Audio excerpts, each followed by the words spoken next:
दोस्तों आप सभी का वेलकम करता हूं दक्ष एडवाइस के इस लेटेस्ट वीडियो में। और इस वीडियो में आपको फिलहाल तो स्क्रीन के ऊपर HDFC बैंक दिखाई पड़ रहा है।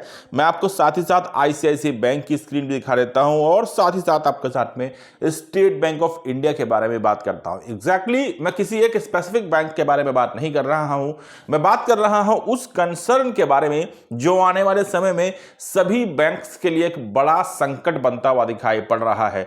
और ये सभी बैंक ना मैं बात कर रहा हूं सिर्फ इन 3 बैंक्स की, बल्कि प्राइवेट और सरकारी क्षेत्र के लगभग सभी बैंक्स इस समय बड़ी दिक्कत के दौर से गुजरती दिखाई पड़ रही है और आने वाले समय में इनकी ये परेशानी और भी ज्यादा भारी हो सकती है। मैं आपके साथ में प्रमुख तौर पे इन 3 बैंक्स को लेकर के आया हूं क्योंकि हम कह सकते हैं कि भारतीय इकोनॉमी की नींव में अगर कहीं 3 बैंक्स की आवश्यकता है तो फिलहाल में ये तीनों वहां पे टॉप लिस्टेड बैंक्स कही जा सकती हैं। अब ऐसे समय में इन बैंक्स के अंदर दिक्कतें बढ़ती हुई दिखाई पड़ सकती हैं। यहां पे ये बैंक्स भी बर्बाद हो सकती हैं, इनके साथ छोटी बड़ी और बैंक्स भी बर्बाद हो सकती हैं। और ये स्टेटमेंट मेरा अपने मन से बनाया हुआ नहीं है। मैं बात कर रहा हूं यहां पे कुछ बड़े लोगों के बारे में, बात कर रहा हूं उदय कोटक जी के बारे में जो कि कोटक सिक्योरिटी के चेयरमैन हैं।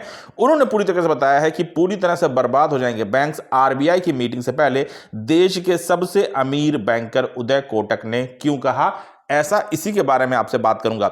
आपके साथ में इस वीडियो की शुरुआत करूं उससे पहले ये वाला डिस्क्लेमर भी देता हूं कि ये वीडियो आपके साथ में रिकमेंडेशन के बेसिस पर डिस्कस नहीं किया जा रहा है। मैं सेबी का रजिस्टर्ड एनालिस्ट नहीं हूं। आपको स्टॉक को खरीदने या फिर बेचने की सलाह देना ये मेरा काम नहीं है। ये वीडियो आपके लिए फ्रेंडली बेसिस का लर्निंग मॉड्यूल चाहे तो हो सकता है, लेकिन इससे ज्यादा इसको तूल देने की गलती आप मत करिएगा। अब आपसे बात करते हैं यहां पे प्रमुख तौर पे किन चीजों की चर्चा होती दिखाई पड़ रही है। देखिए RBI की मीटिंग होने वाली है, हम सबको पता है। रेपो रेट के अंदर जो उम्मीदें जताई जा रही हैं वो यही है कि आने वाले समय में रेपो रेट के अंदर हमको और भी ज्यादा कमी होती दिखाई पड़ेगी, यानी कि ब्याज दर कम होने के चांसेस और भी बढ़ते दिखाई पड़ रहे हैं। अब वैसे तो अगर एक आम नागरिक के हिसाब से मैं देखने की कोशिश करूं और इन लिहाज से समझने की कोशिश करूं तो मुझे डेफिनेटली लगता है कि रेपो रेट के अंदर कमी आना कहीं ना कहीं मेरे लिए फायदेमंद हो सकता है। लेकिन अगर मैं एक बैंकर की हैसियत से देखता हूं, बैंकिंग सिस्टम की हैसियत से देखता हूं, तो जो कोटक सिक्योरिटी के जो चेयरपर्सन है मिस्टर उदय कोटक, उनका मानना यह है कि ये चीजें उतनी ज्यादा सही नहीं है और बैंक्स के लिए ये चीजें दिक्कतें भरी हो सकती हैं। अब इनके पीछे के कारण को समझने की कोशिश करिए। यहां पे उदय कोटक जी के द्वारा जो प्रमुख तौर पे चीजों को मेंशन किया गया है, उनका सबसे पहला कहना यही है कि बैंक्स के पास में एग्जैक्टली डिपॉजिट ही काफी कम मात्रा में है, यानी कि बैंक्स के पास में जो डिपॉजिट आते हैं वो काफी कम लोग हैं जो वहां पे इस समय अपने पैसे डिपॉजिट करते दिखाई पड़ रहे हैं। प्लस उनको उस डिपॉजिट के ऊपर भी लोन देना है, ये दूसरी चीज नजर के आती है। तीसरा, जो लोन्स जा रहे हैं उनकी ब्याज दरों को घटाया जा रहा है, घटाना पड़ रहा है, बैंक्स की मजबूरी हो रही है। और उसका रीजन ये है क्योंकि लगातार जो कंपटीशन बढ़ रहा है, वो रेपो रेट के अंदर जो कमी आ रही है वो कहीं ना कहीं फ्लेक्सिबल तरीके से जो बैंक्स के जो इंटरेस्ट रेट ऑफ इंटरेस्ट है उसको कम करते दिखाई पड़ रहा है और इसका सारा का सारा बर्डन जो है वो बैंक्स पे पड़ता दिखाई पड़ रहा है। इनको कुछ बैंक्स को अपने भी चार्जेस पे करने पड़ते हैं, कुछ इनको डिपॉजिट मनी जो होती है RBI के पास में भी रखनी होती है ताकि वो सेफ्टी सिक्योरिटी का काम करते दिखाई पड़े। यानी कि अगर ओवरऑल मैं आपसे चीजों को डिस्कस करने की कोशिश कर रही हूं तो यहां पे जो उदय कोटक जी के द्वारा बातों को मेंशन किया गया है, उनका कहना यह है कि इस समय जो बैंक्स की कंडीशन है वो इस प्रकार की है कि वो जितना रेट ऑफ इंटरेस्ट मार्केट से कमाते हैं उससे कहीं ज्यादा वो रेट ऑफ इंटरेस्ट हमको पे करते दिखाई पड़ रहे हैं। अब मोटे तौर पे आपको समझाने की कोशिश करता हूं कि इस चीज को कैसे समझ सकते हैं। हम छोटे से अमाउंट लेंगे, एक ऐसी बैंक जो मेरे को 9% के रेट ऑफ इंटरेस्ट के ऊपर कोई भी लोन देती है, चाहे वो होम लोन हो, पर्सनल लोन हो या कोई अन्य प्रकार का लोन हो, तो मैं वहां पे अगर 1 लाख रुपए का लोन लेकर के आता हूं, जो डिपॉजिट वहां बैंक के पास में जा रहा है उसकी क्षमता बहुत कम है, यानी कि उनके पास में जो डिपॉजिट है कि ताकि बैंक मेरे को लोन प्रोवाइड कर पाए वो उनके पास में इतनी कैपेसिटी या इतना कैपेबल अमाउंट नहीं है। तो मुझे वो लोन प्रोवाइड करने के लिए बैंक जो है किसी और एक्सटर्नल रिसोर्सेज से और भी लोन लेती दिखाई पड़ी, यानी कि कहीं ना कहीं वो फंडिंग मार्केट से कर रही है जिसका रेट ऑफ इंटरेस्ट 2, 4, 5, 7 कुछ भी % होता दिखाई पड़ रहा है।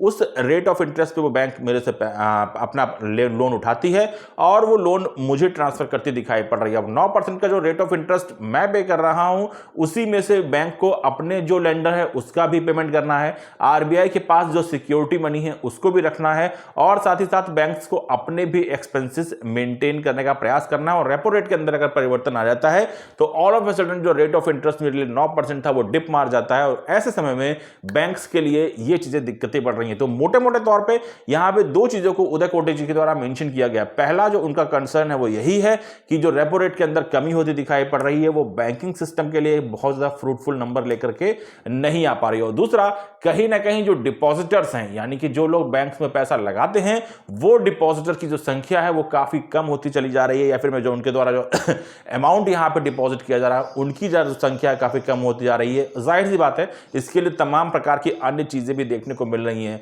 देयर वाज अ टाइम कि जब हम सबके पास में अपने पैसे को सुरक्षित रखने का एक जो हम जरिया मानते थे, वहां पे बैंक बहुत प्रमुख रूप से या फिर सबसे ऊपर रखी जाती थी। मैं अभी भी मानता हूं कि देश के अंदर आधी से ज्यादा जनता जो आज भी बैंक को सबसे सेफ इन्वेस्टमेंट मान के चलती है, लेकिन उसके बावजूद जिस प्रकार से बैंकिंग सिस्टम के अंदर पिछले कुछ सालों के अंदर हमने लगातार बैंक्स को शट डाउन होते हुए देखा है, बैंक्स को करप्ट होते देखा है, कुछ फ्रॉडरीज होती देखी हैं, उनके बाद में बैंक से हमारा एक तो फेथ थोड़ा कम हो गया है, और दूसरी जो मोटे तौर पर चीज देखने को मिली है, कहीं ना कहीं मार्केट के अंदर हमारे पास में ऑप्शंस बहुत ज्यादा अवेलेबल हो गए हैं। आज की डेट में 10 में से 3 से 4 या मैं कहूँ तो 5 लोग भी मार्केट में ऐसे देखने को मिल जाएंगे जो अपने पैसे को बैंक्स में ना रख करके, बैंक में डिपॉजिट ना करके अपने पैसे को स्टॉक मार्केट के अंदर, शेयर बाजार के अंदर लगाना पसंद करते हैं, या फिर अन्य मार्केट के अंदर जो रिसोर्सेज अवेलेबल हैं, चाहे वो एनबीएफसीज हो सकती हैं, चाहे वो किसी और प्रकार का इन्वेस्टमेंट हो सकता है, कोई इंश्योरेंस हो सकते हैं। तो ये सारे के सारे ऑप्शंस जब मार्केट के अंदर अवेलेबल हो गए हैं, तो जो बैंक्स का जो मैं कह सकता हूं जो फेथ था, जो उनका क्रेज था, जो उनके ऊपर कहीं ना कहीं हमारा विश्वास था, वो भी कम हो रहा है, और कंपटीशन में ये बैंक्स पिछड़ते हुए दिखाई पड़ रहा है। तो ये दोनों ही कंसर्न यहां पे पूरी तरीके से कोटक जी के उदय कोटक जी के द्वारा मेंशन किए गए हैं, और ये चीजें मैं आपके साथ में इसलिए डिस्कस नहीं कर रहा हूं कि मेरा बैंक अकाउंट एचडीएफसी में है या आईसीआईसी में या एसबीआई में है। ये बात मैं कर रहा हूं आपके साथ में स्टॉक्स के लिहाज से, क्योंकि ये वही स्टॉक्स हैं जो देश की प्रमुख बैंक्स के कहे जाते हैं। मैं ये नहीं कहता कि इनमें से कोई भी बैंक आज की डेट में खराब है, लेकिन ये देश की नींव है, कहीं ना कहीं हमारी जो फाउंडेशन है उसके ऊपर ये खड़े हुए बैंक हैं। और इन बैंक्स को भी अगर आप देखेंगे तो पिछले कुछ सालों में जिस प्रकार से हमको बाकी स्टॉक्स के अंदर या बाकी कंपनी के शेयरों के अंदर बढ़ोतरी देखने को मिली है, तेजी देखने को मिली है, उन सब में ये सभी के सभी बैंक काफी पिछड़ते हुए दिखाई पड़ रहे हैं। ऐसा कोई भी बैंक आपको इनमें से देखने को नहीं मिलेगा जिसने पिछले 1 साल 2 साल के अंदर 100% तक का आपको रिटर्न दिया हो, जबकि मार्केट के अंदर ऐसे तमाम स्टॉक्स हैं जो आपको ऐसे रिटर्न दिला चुके हैं। तो ये एक मेजर कंसर्न है। मैं ये नहीं कहता कि उदय कोटक जी को बात को हम किस प्रकार से ले, लेकिन हाँ, अगर मैं एक स्टॉक होल्डर की हैसियत से भी चीजों को समझने की कोशिश करता हूं तो मुझे लगता है कि यहां पे हमारे लिए कंसर्न्स डेफिनेटली हैं। इन स्टॉक्स के ऊपर खास तौर से मैं आपसे यही कहूंगा कि जिस भी बैंकिंग स्टॉक के अंदर, या फिर अगर हम लोग बैंक्स के ऊपर बहुत ज्यादा पैसा अपना स्टॉक मार्केट के अंदर इन्वेस्ट कर रहे हैं, तो हमारे लिए निश्चित तौर पर ये एक अलर्ट के जैसा है जिसको हमको सोचना भी होगा, समझना भी होगा। और कहीं ना कहीं इस प्रकार के स्टेटमेंट जब देश के सबसे बड़े बैंकर की तरफ से आते दिखाई पड़े तो हमको इनको एक अलर्ट भी मानना पड़ेगा। दूसरी चीज जो आपके साथ मैं यहां पे बात करना चाहूंगा इस वीडियो के बाद में, इस स्ट्रेटजी वीडियो के बारे में, जो मुझे लगता है कि हमारे साथ में काफी लोग जुड़े हैं। टू बी वेरी ऑनेस्ट, इतनी मुझे एक्सपेक्टेशंस नहीं थी जितने अभी तक हमारे पास में यहां पर रजिस्ट्रेशन आए हैं।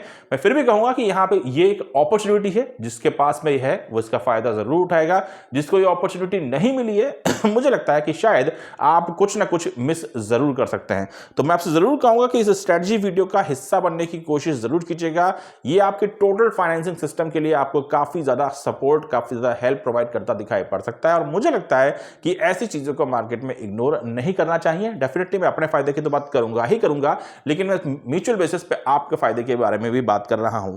कैसे आप इस स्ट्रेटजी वीडियो को देख सकते हैं, कैसे आप इस सेशन का हिस्सा बन सकते हैं, इसकी जानकारी आपको 9451271160 पर दी जाएगी। इसके लिए आप व्हाट्सएप के द्वारा हमारे साथ में हाय हेलो करके कुछ भी कांटेक्ट कर दीजिए, और जो भी आपका क्वेश्चन है, जो भी आपकी क्वेरी है, उसको रेज कर दीजिए। आपको वहां उसका जवाब दिया जा सकता है। फिलहाल इस वीडियो को यहां पे एंड करूंगा। Thank you so much, have a nice day.